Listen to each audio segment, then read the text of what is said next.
Some stories seem small, yet they hide lessons powerful enough to transform anyone's life. For more than 30 years, Mrs. Emily, a humble, quiet, and devoted seamstress, lived in a modest neighborhood where everyone saw her as a simple, hard-working woman with no great ambitions. No one, absolutely no one, imagined that behind those wrinkled hands, sewing from sunrise until nightfall, a hidden form of wealth was quietly being built, one she didn't even realize she had. She didn't win the lottery, she didn't inherit money, she didn't have a lucky break. What she had was something far more powerful. Habits so simple and so consistent that over time they became her greatest treasure. Before we continue, if you enjoy stories with deep life lessons, please leave a like and subscribe. This helps YouTube recommend this content to more people. Now, stay with us for the full story. Mrs. Emily lived in a modest neighborhood on the outskirts of San Antonio, Texas, in a small house with sun-worn walls and a tiny front yard filled with old flower pots she had rescued from curbs and thrift stores to give them a second life. She was 62 years old, with gray hair always pulled into a slightly messy bun and light-colored eyes that carried a calmness rarely seen these days. She had worked as a seamstress since she was very young. She learned the craft from her mother, who used to tell her over and over, "Sewing isn't just thread and fabric, it's patience, precision, and respect for details." And that was exactly how Mrs. Emily lived her life, with patience, precision, and a humility that often bordered on shyness. Her routine was almost ritualistic. By 6 in the morning, she was already awake, heating coffee in an old enamel pot. By 7, she opened her small workshop in the living room of her home, a wooden table, a sewing machine older than she was, and a metal tin where she kept fabric scraps others would have thrown away. With every stitch, Mrs. Emily seemed to enter a deep state of focus, as if her mind disconnected from the outside world. She didn't sew out of obligation, she sewed because it was what she knew how to do best. Neighbors came to her for everything, hemming pants, fixing school uniforms, altering dresses, repairing old clothes they didn't want to throw away. And although many thought she charged too little, she would simply smile and say, "I don't need much. As long as there's work, there's food." What no one imagined was the quiet discipline with which she managed every dollar that entered her home. She had no formal education in finance, didn't use apps, and had never read investment books. What she had was common sense and a simple logic she applied almost unconsciously. She never spent more than she earned. She never bought anything she didn't truly need. She always saved a little for tomorrow. And above all, she reinvested in her own craft, new needles, better quality thread, and fabric bought on clearance for future jobs. Despite her modest lifestyle, Mrs. Emily never projected scarcity. Anyone who stepped into her home felt a sense of order, cleanliness, and a quiet serenity found only in people who live without excess but with purpose. She had no debt, no emergencies, no constant rush. Her greatest luxury was an old notebook where she recorded every job, every payment, and every household expense. She wasn't a professional accountant, but within those handwritten pages lived the seed of something she herself didn't realize. Her net worth was growing, dollar by dollar, slow but steady, invisible to the world, and invisible even to her. The curious part was that Mrs. Emily never thought of herself as someone good with money. She was simply following habits passed down through generations, habits that most people considered insignificant but had quietly become her way of life. Without intending to, Mrs. Emily was building stability, security, and wealth. And she was doing it in the most surprising way of all, without even noticing. Over time, Mrs. Emily's story revealed something that, at first glance, seemed almost invisible. Her everyday habits were quietly building a kind of wealth that most people never reach, not because they lack ability, but because they lack discipline, consistency, and patience. What she saw as common sense, most people saw as unnecessary sacrifice. While her neighbors replaced their phones every year, bought new clothes to follow trends, or went into debt just to eat out on weekends, Mrs. Emily maintained a simple, almost ritualistic lifestyle. Not because she was stingy, but because she understood something many people overlook. Money you don't spend is money that starts working for you. But most people don't live that way. Many confuse progress with appearance. They spend more when they earn more, go into debt to look successful, and when an unexpected problem appears, they feel trapped and overwhelmed. Mrs. Emily lived by a very different philosophy. It's not about how much comes in, she would say. It's about how much stays. Every time she received a payment, she set aside a small portion and placed it into an envelope marked with dates. She didn't see this as a formal financial system. To her, it was simply just in case something happens tomorrow. That phrase, repeated for generations in her family, was what protected her from falling into the cycle of debt and anxiety that consumed so many others. What most people considered too little became a steady stream in Mrs. Emily's hands. Where others saw insignificance, she saw prevention. While others spent impulsively, she paused, breathed, and thought before opening her wallet. It wasn't luck. It wasn't magic. It was the silent accumulation of good decisions. She also had one habit that completely set her apart from the other 90%. She reinvested in herself. Every new needle, every spool of higher quality thread, every tool purchased on sale turned into better work, satisfied clients, and, over time, stable income. While 90% of people chase quick results, Mrs. Emily preferred short, steady steps. Another principle most people ignore, but that she applied naturally, was conscious frugality. She didn't live feeling restricted or deprived. She lived lightly, without unnecessary luxuries, but also without debt or stress. She never spent money to impress anyone. She never bought things to feel better emotionally. Her purchases had purpose, not impulse. When something broke, she repaired it. When she needed something new, she waited until she found it on sale. When someone insisted on paying extra for a special job, she accepted it humbly, but never allowed money to define her life. And perhaps most importantly, she never wasted time. While many people spent hours distracted by television or social media, Mrs. Emily sewed, organized, cleaned, sorted, and planned. Her consistency was so solid that without realizing it, it became her deepest source of wealth. An organized mind, a calm life, and money that flowed without urgency. So, without courses, without technology, and without modern strategies, Mrs. Emily had begun building something that 90% of people never achieve: real stability.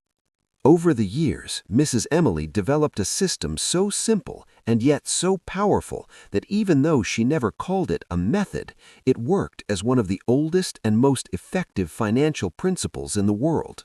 What made it remarkable was that she didn't do it to become wealthy. She did it because this was simply how she had always lived. Every time she finished a job, she divided the money into 3 envelopes, one for household expenses, one for materials, and a third, always the smallest but always present, labeled "to save." It didn't matter if it was $5, $10, or $20, that envelope was never left empty. A dollar saved never gets in the way, she would say.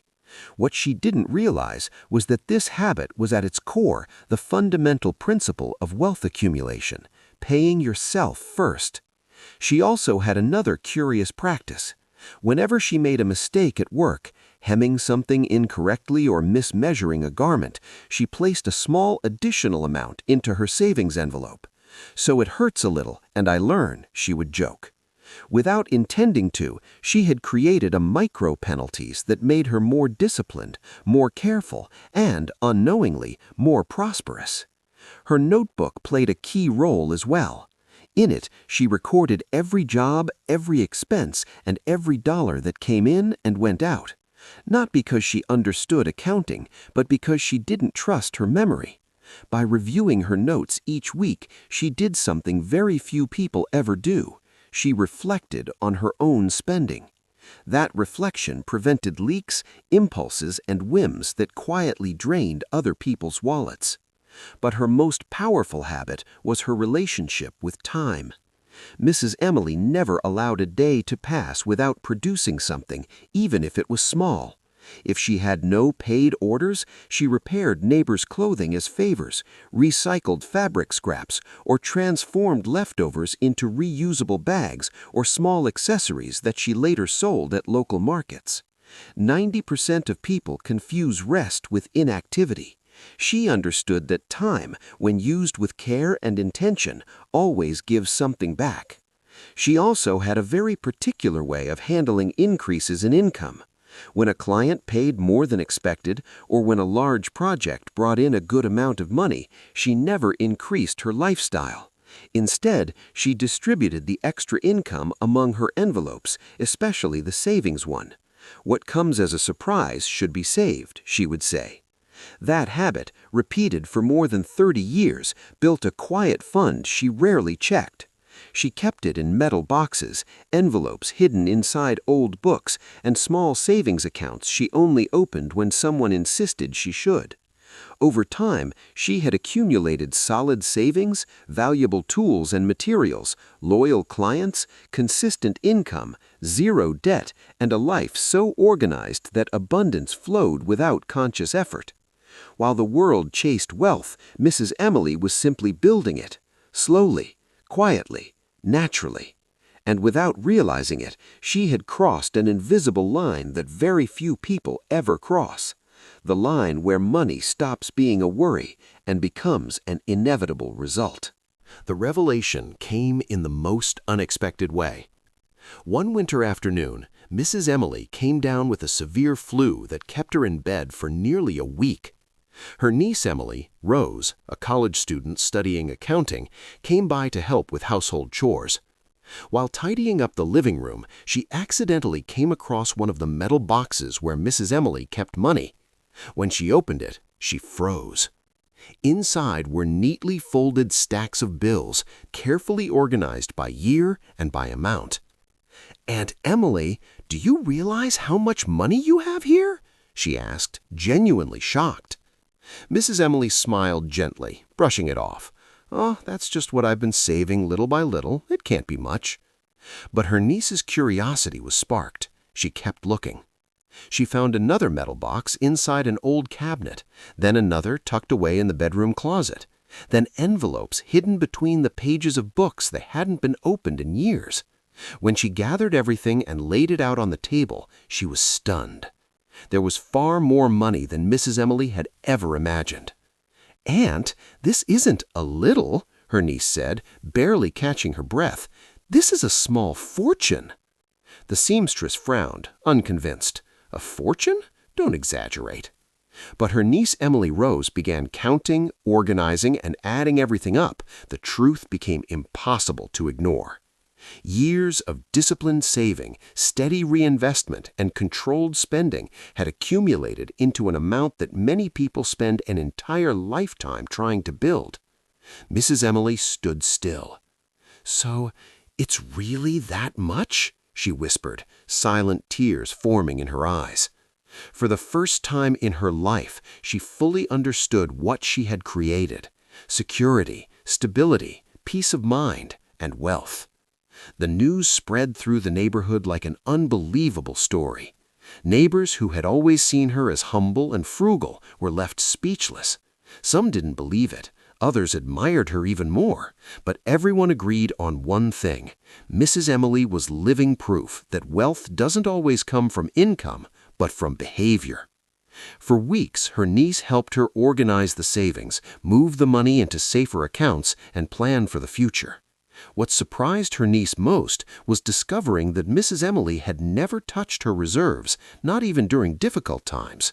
She had always lived with enough, without excess, without urgency, trusting that steady work would always provide.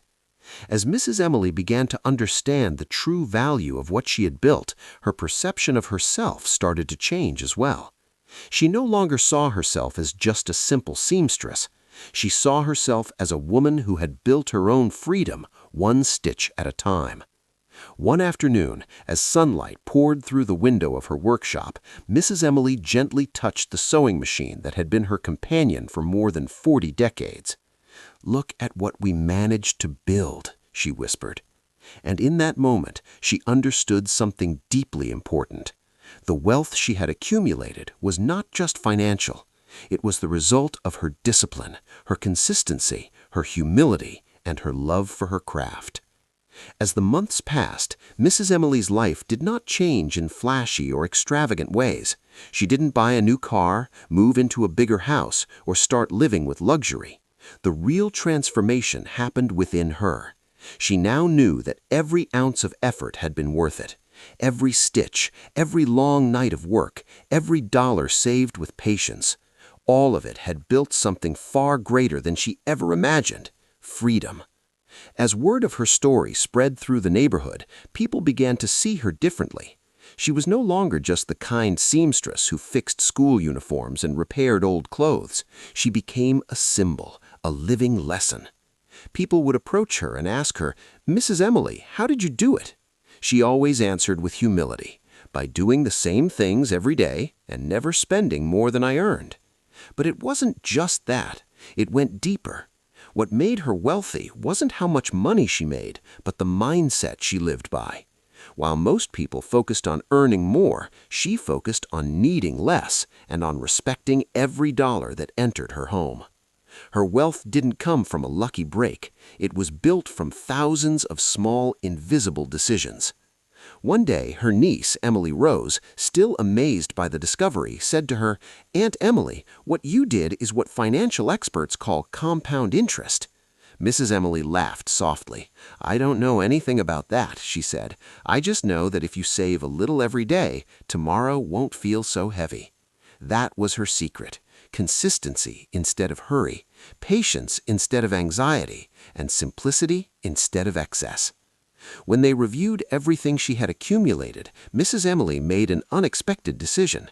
Instead of changing her lifestyle, she chose to help others.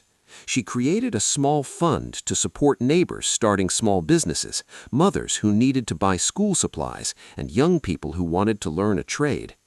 "If my abundance came slowly," she would say, "then I wanted to leave slowly too, by planting something good." In that way, her wealth became something even more powerful: a legacy. One afternoon, as she sewed under the warm glow of the late-day sun, her niece asked her, "Aunt Emily, do you feel rich?" Mrs. Emily stopped the machine, thought for a moment, and replied, "I feel at peace, and that, my dear, is worth more than any fortune." That sentence stayed in the hearts of everyone who heard it. Because the true lesson of her life wasn't how much money she had saved, but how she had done it, without stress, without competition, without obsession, only with discipline, humility, and respect for her own work. Mrs. Emily's story reminds us of something the modern world often forgets. It's not the amount that changes a destiny, it's consistency. It's not income that defines wealth, it's how it's managed. And it's not money that brings peace, but the freedom of knowing it was built with your own hands.